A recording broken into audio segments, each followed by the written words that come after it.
Regenerative injections are powerful, but when you combine them with functional medicine, the results can go way beyond pain relief.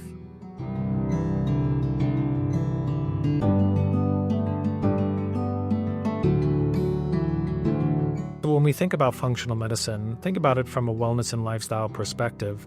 The real big variable that we have in regenerative medicine is the person that we're treating. So because we're taking components from them, right, in abundance, we're taking typically stem cells and blood components, and we're combining those to heal other parts of their body. It's really important to understand the environment by which we're taking those components from and the environment that we're putting them back in. So the primary objective in a regenerative environment is really simple. It's to initiate a healing response in tissue that just doesn't have access. And we do that through a very precise transplant, let's say. Now, if that particular individual is metabolically unhealthy, if that particular individual is chronically inflamed or has some type of underlying issue, then we're going to want to clean up that environment, if you will. And we utilize functional medicine protocols in order to do that. So as you can imagine, if somebody is, and there's a wide range of metabolic health, they don't necessarily have to be diabetic, but if they're metabolically unhealthy in the beginning stages of, let's say, a borderline diabetic situation, then what we have to realize is that particular environment is going to affect their cells and is going to affect their body's ability to heal appropriately. And when we're looking at solving problems in a regenerative environment, we want to make the environment as conducive as possible to achieving the best clinical outcome for that particular individual. So what we want to do is we want to improve the health of their cells overall, not just their stem cells, but the health of their whole body. Implement some strategies that help us reduce systemic inflammation. One of my mentors basically had a great analogy. It's like, look, our job is to get construction workers and raw materials and then bring them to the job site so that they can repair the house for us. But imagine that the house is on fire. Are they going to be able to get the job done? And the chances are no. So, the inflammation in your body is analogous to the house being on fire, let's say. In the environment that we work, because we bring functional medicine tools to the table, it just allows us to kind of stack the deck and get better outcomes than if we didn't do those things. I don't think it makes any sense to improve someone's knee pain if we're not affecting their long-term health. At the end of the day, I don't care about knees. I care about, the patient's long-term quality of life. So if we're not addressing some of the other health challenges that they may not have, not only will it reduce the likelihood for their success in a regenerative environment, but ultimately it will just allow them to degrade over time, and that's not what we're about. The reasoning behind why we would want to work in an environment like this to improve our knee function and pain is so that then we can get out and exercise and do the things that we love and enjoy, and more importantly, meet our daily expectation for movement so that we can continue to manage our health long term. I think the beauty of what we do and kind of the environment that we've created is that we're multi-specialty. So, we have board-certified interventional specialists that can provide a lot of these advanced injections. And then we have wellness experts who understand the underlying issues that will cause patients' bodies to degrade over time.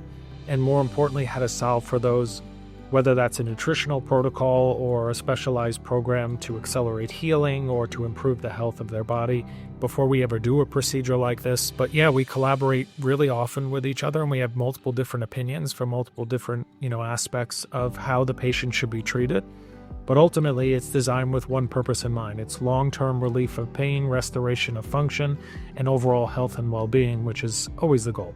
So what happens when you focus on one particular paradigm or another, you become very myopic in your viewpoint, right? So imagine the orthopedic individual who does regenerative medicine as an example, and a patient, presents to them with a meniscus tear. They're going to approach that condition very differently than we do. At the end of the day, we're going to ask them a lot of detailed questions about their health history. And let's say it's a chronic meniscus tear. It's not, they didn't get hit by a bus or have a football injury. It's something that developed over many years. In those particular cases, we want to look at all aspects of why that was created to begin with so that we can address all of those concerns. Even for me, the position that I take from a wellness standpoint can become a very dogmatic position where we always want to err on the side of natural remedies, and we always want to do things that are extremely non-invasive. But at the end of the day, if we don't have the perspective of the interventional specialists, then we don't even have the capacity to treat the condition in the appropriate way in the sense that regenerative therapies have to be injected into that joint, right? So you're limited when you have only one perspective, in my opinion, and ultimately just bringing everything together just allows us to get more people well and, do it in a really unique way. The classic example, I just did a re-examination with a patient who's been my patient now for about a year and a half. And when he first came to us, he had bilateral shoulder pain, osteoarthritis. Came to us because he had, shoulder issues. And when he came, he was a diabetic, right? He was on medication, full diabetic. His A1C was above 7. And I said to him, very frankly, just because we've had lots of experience clinically treating patients and understanding that in those particular patients, their likelihood for success is probably really poor, even with the really powerful regenerative tools that we have at our disposal. So him and I worked very specifically on his diet, on changing, some of his lifestyle habits. And as a result, he started to become less and less diabetic, less and less reliant on medication. We were then able to do a regenerative procedure for his shoulders, and he's a year and a half out. His shoulder pain's gone. He's no longer on medication for his diabetes. He's lost 50 pounds, and he loves life. He's a completely healthy individual. But that's just an example. That's probably the easiest example. We also see, lots of patients with autoimmune diseases. So I think, the discussion in those circumstances is, look, you're coming to us with a very specific condition that needs to be addressed or dealt with initially in terms of the inflammatory process, and then we can talk about the joint issues down the road. And I think that's what's most appropriate, is understanding hierarchy of conditions and where, the patients are, there's going to be like a barrier to their improvement. We can't think that just because we have access to regenerative medicine, that it's a magic wand and it's going to cure every individual that comes in the office. And this goes back to the conversation about, gold standard regenerative medicine and clinical outcomes and doing what's appropriate for each individual patient, because every patient is an individual. And, if you come across an office that doesn't use image guidance, doesn't use evidence-based tools, doesn't have a wide variety of tools at their disposal, and doesn't take into account health history, metabolic health, and what we're dealing with in terms of the environment of the patient, then you're just limited. And as a result, for those individuals that don't improve in a regenerative environment, it's not that regenerative medicine doesn't work. It's just that that particular patient wasn't, appropriately managed, in my opinion. So in a functional medicine or a wellness model, the most important thing is patients have to realize that they need to actively participate. Right. So it is a big education process, because we're so conditioned to believe that what I need is out there and needs to be given to me in order to achieve some level of outcome or improvement. And what people really need to realize is that it's your daily habits, it's the things that you do most often that are ultimately going to create or, degrade our overall health overall. So, it really is just an education process, helping people realize that they have to play an active role in their health. And I have those conversations with every patient. Now, not every patient requires that conversation, because some patients come and they're pretty healthy and they just have an injury. And in those cases, yes, we still give them resources to maximize the benefit, right? Anti-inflammatory diets, possible specialized exercises for them specifically. And that conversation doesn't necessarily have to take place for that individual, because it's not something we need to overcome or compensate for. But for those individuals where it's pretty clear that, we're going to need to do some other things along with some of the regenerative injections that we do. I immediately tell them, I say, look, it's really important that you understand X, Y, and Z. And it's also extremely important that you understand that you get to change it. I don't. I can't do the work for you, and you're going to have to actively participate.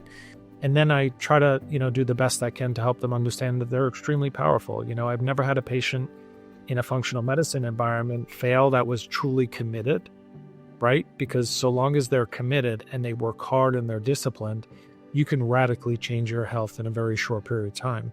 It's just a matter of showing them the path. So when we develop chronic joint pain, it is not just a product of damaged tissue, right? It's also a product of the overall health of their body. And I use the same analogy over and over because I think it just makes sense. A lot of the arthritis that we see, a lot of the chronic joint issues that we encounter, a lot of it is related to like a wear and tear process, right? So if the alignment on the car is off, the wheels wear out.